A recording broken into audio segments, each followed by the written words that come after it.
Oh, shoot. Oh, my God. Cool. Oh, wait. How do we hear them? Oh, my God. We are massive on this screen. This is awesome. Wait, I can't hear anybody. Oh, click the volume up on there. Oh. Hello. Testing 1, 2, 3. Somebody say something. Hi. Hey. Oh, like it's so quiet. How fun is this? We're like so excited. Like, can you just get on with it? It's like so weird for me to be like on the other side of the screen because we've been doing this for almost a year. Yeah. So it's like, oh my God, this is so crazy. So fun. But awesome. So fun. Yay! How's everybody's week? Doing good? Going great? All the things? Good. Keeping busy as good as it can be. Yeah. Good deal. Well, we are ready for today's topic, which is one that, you know, real estate, right? Like, we know that not every deal is amazing and fun, exciting. You know, not everybody has the same real estate goals, right? Yeah. And I think it was so funny that like we couldn't think of a topic to do today because we kind of wanted to do, I don't know, we wanted to make sure it was like a very interesting, good topic since we were together. And like in the car earlier today, I kind of mentioned about talking about like how to handle really challenging clients who maybe are kind of like rude or they're really stressed out. And I like immediately I was like, let me tell you about so-and-so. And I was like, da, da, da, da, da, and I was like, this crazy lady going on all these stories. And I was like, I feel like we really need to talk about that because sometimes it's just, I mean, to be honest, like it's so mentally challenging. And at the end of the day, like we have to take our emotions completely out of it. And I had like even recently, I mean, it's probably only happened like a handful of times in over 5 years, but I've had to like literally give myself a pep talk and I'm like, you're the professional. Yeah. Let's be respectful. It doesn't matter about my feelings or how they're treating me. I'm trying to treat the transaction, right? So I kind of just wanted to share like several stories because I really think that it's very relatable and maybe you haven't experienced it exactly yet, but you will. Right. And just kind of share how I've been able to handle it. And then any questions that you guys have, like definitely post in the chat. Let us know if you have like a particular situation or whatever it is, like ask all the questions. That's what this is for. So basically what we're going to go over is let's share like a couple of stories and then let's share like specific points of each of those stories, like takeaways, right? Like what were we able to do to like help hold the transaction together, even though it might not have been a 100% positive experience, right? Yeah. And like I was saying earlier, if you saw the Instagram story, like not every transaction is like super awesome and exciting for people. Right. Like it's an actually like very sad, stressful time. I've had 2 clients recently getting a divorce, and that's like really common for me to helping like divorced couples. And gosh, just imagine, I mean, I don't know if any of you guys have gone through a divorce. I haven't, you haven't, but like I can just imagine like how stressful and like emotional you are. Like you're probably angry one day, sad, then happy. And then like you're kind of like the buffer, the real estate agent. I feel like we kind of get the punching bag sometimes, but also like we're dealing with, sometimes people have to move because of a death. Right. And sometimes you had said pre-foreclosures and sometimes people are just like really stressed out. They're having to move so quickly because of their job. Like mostly my buyers are military and it's just such a stressful, it's not always like what social media has it. It's like super happy, exciting closing day. Like I can't post a lot of my closing days because it's like, this isn't exciting and they're not like wanting to get a photo or a gift or something. It's not something to celebrate. So right. Most of the time, like for situations like that, it's like a relief off their shoulders, right? Like, and if you think about it, like, you know, if you have a divorce situation, because I was telling you, I just experienced one as well. And, you know, you have husband, you have wife, and then usually like one's still in the house and they're mad that they're having to leave their beautiful home. Yes. You Oh know? my gosh. And so like there's Ugh. just so many memories filled inside of a home. I partnered up with a divorce attorney, which is so smart because their clients are usually needing to sell the home. And he was giving me referrals, and I was going to these appointments. And a lot of times, like, I can't just show up like, hey, I'm Stevie, super happy, bubbly, right? Yeah. It's like you're going and getting a tour of this house, and these people are very emotional, and they're seeing like their house, they're remembering their memories here, Yeah. and they're thinking about moving. And like, I've sat on the couch before with people like in tears and me having to console them. Like, it is so emotional Yeah. and crazy. Well, and you know, there's been plenty of times where like, you know, you have to interview separately with the husband, and then you have to interview separately Yes. with the wife. Yes. And so, you know, just different Navigating that, I feel like. Yeah. So let's just, I've got two stories that I definitely want to share. One that's currently I'm going through right now with a client, and then a previous one of someone trying to sue me. So stay tuned because that one's gonna be exciting. So right now I've got a property that I'm selling. They're getting a divorce, and the wife is very upset, feels betrayed. Her husband has cheated on her. And so, gosh, it's just an emotional roller coaster talking to her. And so anyways, we've been communicating, and she's just been like really rude, disrespectful to me. And my transaction coordinator's been copied on all the emails. My client has apparently received this cash offer and is really upset with me that I won't accept the cash offer, even though we're already under contract. They've already turned in the earnest money deposit, the buyer. They've already done the inspection, the appraisal. We're even selling it as is. And for this VA buyer, there's wood rot, and the buyers are coming through spending $600 to do all the wood rot themselves so that they can get a clear WDO report for loan approval. And every other day she's calling me, blowing me up. I just don't understand why you won't accept this cash offer. And I'm just like, this is a legal document. And I feel like sometimes, like, you know, when someone calls you like acting all crazy, right, you're just like, you kind of like want to lash back. I feel like, and that's my opinion, where I'm like, no, I'm the professional here. And I feel like I've just had very, very tough conversations with her, like without diving too deep into it. And there's been several times where I've wanted to write back and be like, I'm done. I'm cashing out. I don't care. I don't need this sale. You know, kind of having that mentality because I'm just being so disrespected, and I don't feel like I'm doing a bad job. I'm trying to do everything that I can, but she's just emotionally on another level, right? So I've sent her emails back, and now it's just like, I've got to show up and be the professional here and I'm here for the transaction. So be a bitch to me all you want, but I'm going to make this experience as best as I possibly can for you and educate you on what we're supposed to do, how you're supposed to be performing throughout all these steps of the process as the seller, because we've already accepted them, and just got to keep the ball rolling, right? It's not going to last forever. And I feel like you had some really good points about it earlier today, just mentioning how like we need to just like step away. Yeah. I was like relating it to sports, and I was like, you know, my background is in athletics and being an athletic director. And like one of the number one rules was like, if you ever had a problem with like a coach or a referee, you know, anything, it was always a 24-hour rule.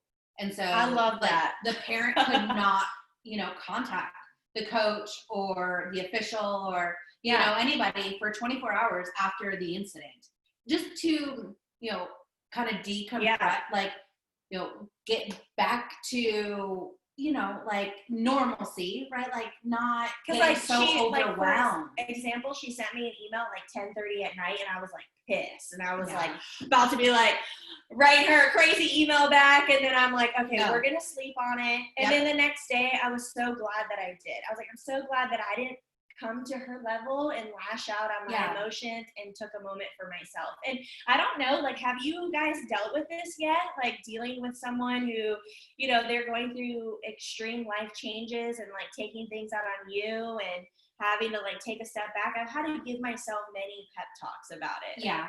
And, this is life changes, but it also could be, maybe you get a great offer and then the buyers come with a laundry list of repairs, right? Like it's kind of like the same process, having to just, again, take the emotion out of it, get some time to just stay neutral and, present the facts. Yes, sometimes we do have to be like a counselor, right? Yeah. Like counsel people through their emotions. But, as the professional, we have to remain professional. We have to remember at the end of the day, this is a small piece to the puzzle. I think it's really tough though, because it's like I want to give everybody an amazing experience, and I want them to all love me. Like I don't want this tension. I don't want these phone calls. I don't want these emails. And I'm genuinely like, I'm trying to do everything I possibly can for you. I got you the most amount of money in the shortest amount of time, and I've got the buyer doing all the repairs so they can have a clear WDO. We're closing as soon as possible. And like, you're so upset with me. You're so mad. And it's like, I know I can't ask her for referrals. I know I can't ask her for that 5-star review. Yeah. And to me, I think you guys all know my personality. Like I want people to like me. I want us to be friends. And so to have like that tension is really hard, but I keep telling myself, like, not every transaction is going to be rainbows and unicorns. And sometimes, like, this is what I'm thinking. I'm like, look, I just need to get them to closing, and then I'm going to move on with my life, and they're going to move on with theirs. And I'm not going to be friends with them like other people. I'm not going to be following up with them. It's like, just get it done, right? Yeah, definitely. So stepping away, remaining neutral, allowing yourself not to react and get on their level, right? So that's definitely a helpful tip. Also, I would say, so I like to structure my conversations in a love sandwich. So what that means is, if I'm going through a difficult situation, I always like to have the positive, address the situation, and then end it with a positive. And so I really like to put these sort of conversations in emails. Again, like if you're having a difficult client like that, it's like, oh man, I want everything to be in writing, right? Like just in case anything were to ever come back, I want, anybody involved to know that, I've done my job that I'm supposed to do. And so a love sandwich is the perfect way to structure those conversations. So, if you have somebody that's, upset about the cash offer, right? Like you might address it like, it's amazing that we have another offer on the table. We have already executed, signed on the dotted line, this specific contract. And should this one fall out, we know that we have somebody else that's waiting in line to offer on your home, right? So like structuring it like a love sandwich. I love emails, like sending the email. So one, everything is in writing, but two, I feel like sometimes you just have to like break things down for people. And so for them to be able to like visually see things. And plus, like, I feel like I'm always giving people so much information that it's hard to like make sure that they're retaining all this, they're remembering it, and then I can probably word it so much better when I have time to like write it all out. And so I really like especially in these situations where things are really tense and our conversations aren't very easy, for me to send that email laying out, this is what we're doing, this is why, this is what's next, and then maybe doing like a follow-up call. Like everything's been laid out, you had some time to look at it, think about things, do you have any questions, and kind of take it from there. It's just something that I've learned from all that. Yeah, definitely. Also too, getting them back to motivation. So I think that's a huge key when it comes to having difficult clients or difficult situations, getting them back to motivation and reminding them what the goal is here, why they wanted to list their home in the beginning, all of those things. Again, if it's a divorce situation and they're, not on the same page, it's getting them both down to, hey, listen, I hear what you're saying, and let's take it back to day one when you and I met. You hired me because you needed to or you needed to, you wanted to get to wherever. So bringing them back to motivation. We tend to kind of overcomplicate or overthink things when we're in the heat of the moment. And so bringing them back to motivation will, hopefully give some clarity to that. And again, my process for that is a love sandwich type of approach for it. It can be tough though sometimes. Like, yeah, this business can be just crazy. Yeah. Well, and it's always day one, always asking them like, what's prompting your sale, right? Or what's prompting you to purchase a home, so that where to meet them. Mm-hmm. You're going to have a different conversation with, a move up family, right? Like maybe they have all this amazing equity in their starter home. They're able to cash out on it. And now they're able to, purchase their dream home, a new build, right? It's going to be a different conversation than somebody that is forced to sell because of a divorce, or, they're having to, I had somebody that they had to sell their property because they were in so much medical debt that they actually went to go live in an RV for a couple of years. And so like, again, that conversation is going to be so different than, the first scenario that I had went over. So always asking like, what's prompting your sale, so that, like, I'm going to show up to that appointment different than I would, first time buyers. I feel like I'm a chameleon. I'm always like adapting to the client and their situation, kind of like their personality, and just always adjusting, right? Like you're adjusting how they prefer to communicate. You're adjusting to like, are they super visual? Are they really energetic? Are they like monotone? Are they going through a bad experience and we've got to like come in like not so bubbly and like just always adjusting, right? Yeah. It's just it can be so crazy. I totally agree with that. So what other, what questions do you guys have? Because we could sit here and tell stories. I got so many stories. We could tell stories all day. I hope that the few points that we gave you in regards to writing emails, structuring it with the love sandwich approach, taking 24 hours to like think about it, sleep on it. I mean, I know I've had to do that, had to give myself pep talks. I'm like, they're not upset with me. It's not, I feel like it's not that they don't like me. Right. It's that whatever they're going through in their life right now is, they're struggling, and we're kind of like the middleman. And I feel like we kind of take the heat a lot of times, and it's not necessarily like, oh, they hate me or don't like me, but it can be just so challenging sometimes. Well, and remember too, like just from what you know of somebody, like they might be going through so much more, right? Than what you know. So, put that into consideration and try not to take it personally. Also, like I was telling Stevie, I have an admin and transaction coordinator who are amazing with words. And so like they are able to structure tougher conversations in a better way than I am. And so I might say to them like, hey, can you read over this email or this text that I received and help me structure this conversation? Because they might give insights that you didn't think about, or, just be able to give you pointers. Like that's what I love. Second set of eyes on it. Amy, my transaction coordinator, I've been copying her in all of our emails and all of our communication. And like, it's been really helpful for me to call her and be like, okay, what is going on here? What do you think? And then she kind of like has a different perspective. And I feel like it's helpful too, because it's like, look, she's just really stressed out right now and going through a lot. And we just got to get her to the next step. Just keep her moving. I feel like we all are genuinely trying to do the best job that we possibly can, and we care about the experience. And I just feel like I try to do everything I can, and at the end of the day, like, you cannot make everybody happy, right? And not everyone's gonna walk away, which honestly is probably just like two times maybe, right, that someone was just like in their mind like so upset, right, for whatever reason.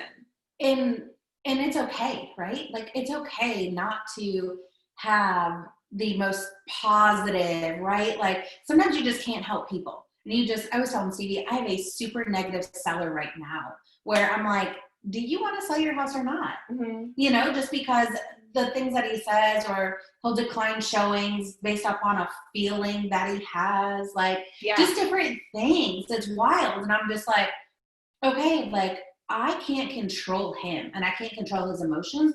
What I can control is doing the very best job that I can, meeting him on his level. And, you know, that's all that I can do. And if he decides to not sell his house, cancel the listing agreement, I've got to be at peace with that, because I just know I can't please and be on, you know, meet him on every single, you know, what he's looking for. I mean, it just happens. Just like with the lady who tried to, she threatened to sue me and had a lawyer call. I feel like at the end of the day, I was answering her calls and I was trying to genuinely do everything that I could. Like with her problem, I'm all about figuring out a solution. And I was like, bing, bang, boom, this is what I think I could do for you. And at the end of the day, I'm like, let me get some broker guidance. Called my broker, and there was not anything we could do for her at this point.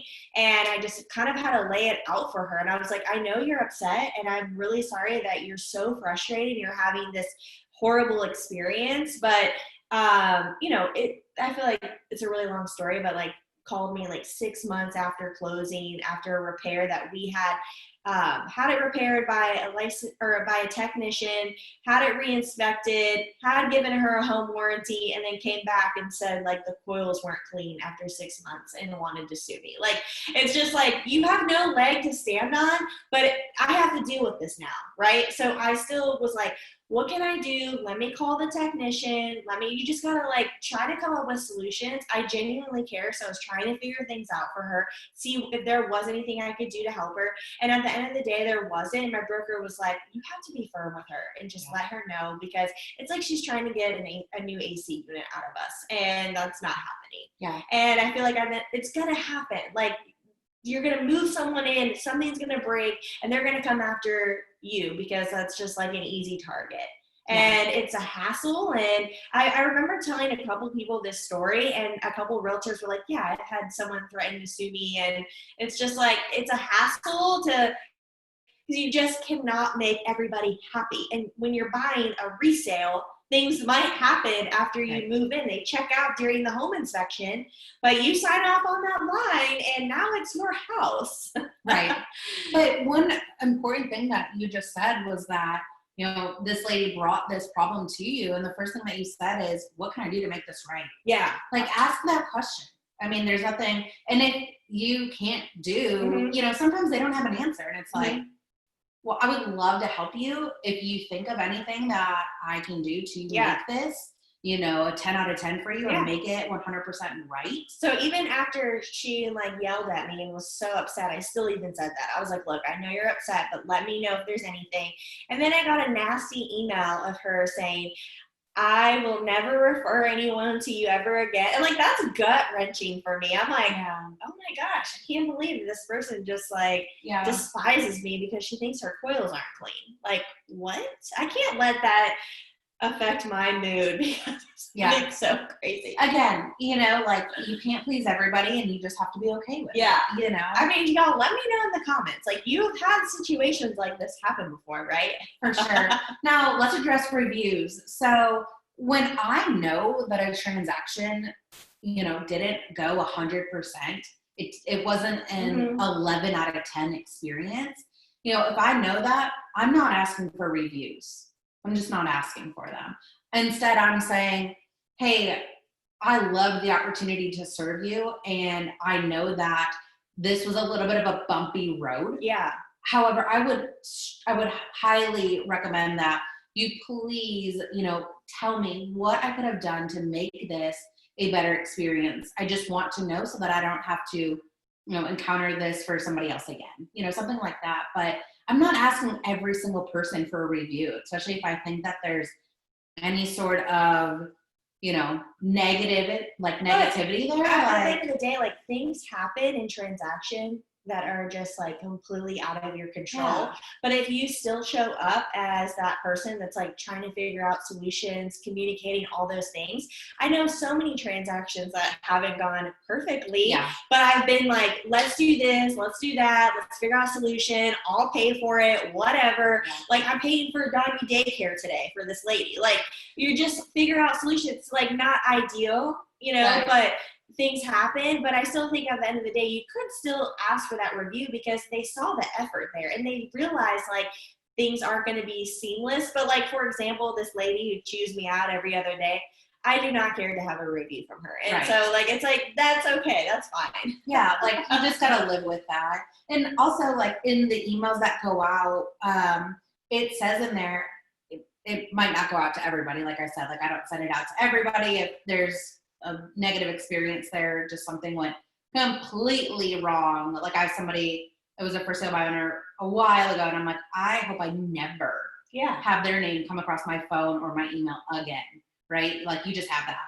But my emails for reviews right before closing and right after closing, it says, oh, I hope that you had a 10 out of 10 experience, and I would love it if you gave me a 5-star review. If it's a 4 and below, please email me back privately so that I can, you know, talk things through with you, or I can repair, you know. I feel like that really shows that you care. Like, you're like, I really want a 5-star review, and if you truly do not feel like I deserve a 5-star review, can we talk about it? Yes. And I would want to know. I would be like, what would make you not want to leave me a 5-star review? You know, we try to do everything that we possibly can. Yeah. So what do these questions say? Okay. So we went over the oh gosh. Wow. Caitlin Simmons. She said, I had a client tell me he was going to commit suicide over a transaction. Whoa. That is wild. Well, I had a client who I mean, but like, what the? I had a client who, and she was like my age. It's like, she would totally have been a friend of mine. She was a referral and has a little kid, and I went to list her house, and then right before I went to go list, she was so stressed out about something with the house that was, I told her, I was like, we'll take care of it. It's no big deal. I'll figure it out. It's fine.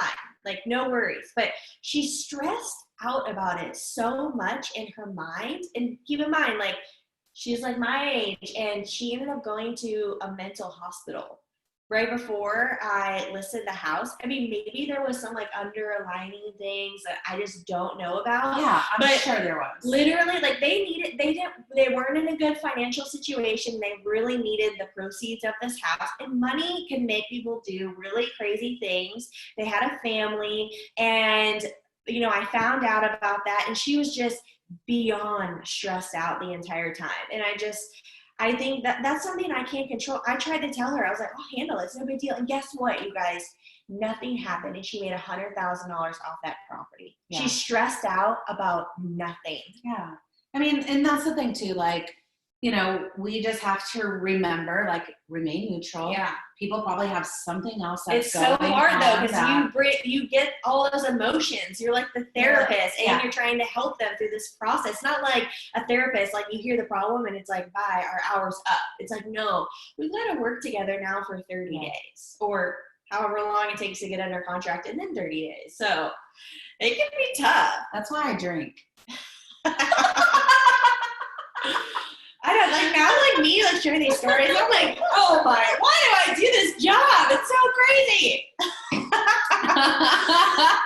Like, everyone's like saying, yes. Yeah. So really quickly, so often I hear buyers email me about stuff going wrong with their house. So great. Ashley, that's such a great point. If you're consistently like hearing that, you might structure like some of your customer service emails throughout the transaction, right? So like, if you have a buyer, like, as soon as they go under contract or as soon as they're in the option period, you might say, hey, a lot of my clients experience HVAC, water heater, whatever it is, once we close on their home. So to ensure that you are completely covered, I am going to provide a home warranty for you, or we're going to ask the seller to provide a home warranty for you. You know, something like that, just to kind of plant the seed in their head to say, my clients experience this is normal. Here's what they do to overcome it. That would just be like a recommendation. I feel like I'm always educating clients where I always talk about the home warranty, and not that the home warranty is a super amazing product, but I feel as though me educating them and like letting them know, like, hey, we can ask the seller. Well, first of all, this is what a home warranty is, because some people don't know. So telling them that first, and then saying we can ask the seller to pay this for you so that it covers, your major items when you move in your house the first year. And I always say things might check out during the home inspection, and then you move in and then something breaks. Like, that's just how it is with older appliances, and even newer. Like, it can happen with anything. So I always stress that, and then mention, like, at the end of the day, even if the seller doesn't want to pay this for you, you can still buy it for yourself. Yeah. But that's, I feel like, a great way to educate them ahead of time before closing, like before putting the offer in. Like, you should look into this because things may happen down the road. And then kind of mentioning the home inspections. The repairs, I feel like, is the most stressful thing with the transaction for me, is those repairs. For sure. And if you're encountering this like very frequently, you might put something together that's like a homeowner's checklist. Like, so they know like things that they should be doing. Yeah. I just had a plumber here upstairs. Your bathroom, the sink was leaking. And he was like, hey, the previous owners did not clean this drain. You need to pour bleach on this drain once a month because it's the secondary drain line for the AC unit that's up in the attic. And so I'm like, okay, great. I didn't know that. But like, if you're encountering things like this, maybe as like a service to your clients, you say, hey, these are common homeowner things that you should be doing on a monthly basis, quarterly basis, yearly basis. So that they're prepared, and maybe again, that'll plant the seed for them so that they know what to expect as being a homeowner. But I think technically, like, you doing your due diligence with recommending a home inspection, them doing the home inspection, you getting the repairs, showing them the receipts, because even a friend of ours was like, you give them the receipts? And I was like, oh my God, make sure you give them. But people don't tell you this. Give them the receipts, show proof of performance and that it's been done, and then recommend for the home inspector to go back out there and re-inspect those items. Because I'm not a home inspector. I'm not making sure everything's done. I do not want that liability. Yeah. So I'm like, as long as you mention, like, hey, this person needs to come out, and have them sign off on that. If they said that they don't want to have those items re-inspected, I'd be like,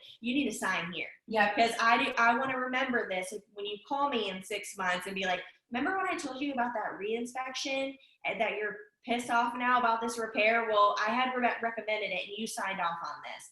So doing your due diligence, recommending the home inspection, doing the repairs, getting it re-inspected, and then there's nothing else that you can do. Yeah. So great point. There's actually, so like here in Texas, we have a buyer's final walkthrough where they can sign off on it. Mm-hmm. And so get it signed. Yeah. They might be, super excited and everything's great. Yeah. And, even with my most positive clients, I'm still like, sign this. Yeah. I'm letting my admin know everything went great for the inspection. Send that over to my clients. Yeah. And I plant that seed again when you're at that final walkthrough to say, hey, I'm so glad that everything checked out. So excited for you to close tomorrow. Before we close tonight, my transaction coordinator is going to sign off on a final walkthrough acceptance form. Will you just sign that this evening before we head to closing? Boom. Just small things like that to ensure it's one of those like CYA, right? Like, you didn't know that lady was going to come back to you 6 months later. No.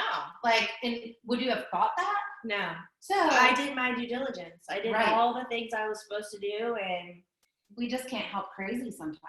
Yeah, it's tough. It's just like time consuming. Like, I don't want to deal with this. She was calling me while I was moving, and I was like, you got an attorney calling me, and I've got my deals moving, and it's just crazy. What are these other? So there was a question, sorry if I missed this, what platform do you use to send out requests for reviews? It's an email template I use. It stays in my Gmail. And it's just a template that says, enjoyed the opportunity to work with you, hoping that you had a 5-star experience. Please click these links and I provide like the links for them to write me a 5-star review, I would really, really appreciate it. I found it really beneficial to send it to them the day before closing. Yeah. Because they're really excited. They've been signing paperwork. They're not moving that day yet. Yeah. And they're like just waiting and they're like anticipating the next day because closing day. And I feel like that's a great time to be, because after closing, well, then now they have so much to do. Yeah. And I feel like right before closing is like the perfect time. Yeah. And Brayden, this is a great question. How do you handle sellers who have neighbors, family, friends that tell them they could have listed or sold it for more? That's an awesome question. So the one thing I would say, I'm always providing a market analysis that's really in depth. And one of the things that I always say is, hey, I think that your home is definitely worth, let's just say $250,000. I definitely feel that your home is worth $250,000. And yet, based on the market, based on the data, right? It's not me. It's not, signing like she said, he said. It's, hey, here's the facts. Numbers don't lie. So let me ask you, what's more important?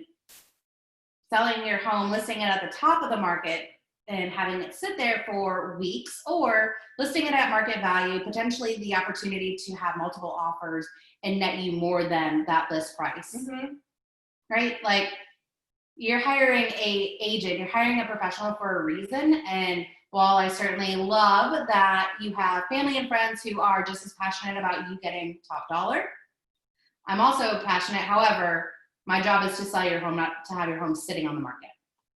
Yeah. Awesome.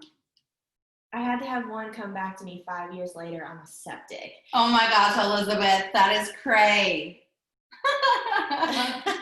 Like, oh my gosh, 5 years later. I think that if you had suggested the septic inspection, they came out and inspected it and it was fine at the time, there's really nothing else that you can do.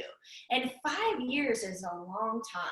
Like, I would say, you know what? You bring up a great point. I think that it's time for you to sell your home. Yeah. Should we sell it? I think it's time for you to upgrade. It just sucks. It just sucks because now that person, like, they came at you and they're probably like not super happy. And they're like, my septic's broke, blah, blah, blah. And me being like, I want to make them happy. But at the end of the day, like, how am I supposed to help these people when they closed 5 years ago? Yeah. And now something's wrong with their septic? Like, what? Well, and something, which I'm sure like Elizabeth did, but what in situations like that is, man, you just never know with these items. Good thing I have a great septic company.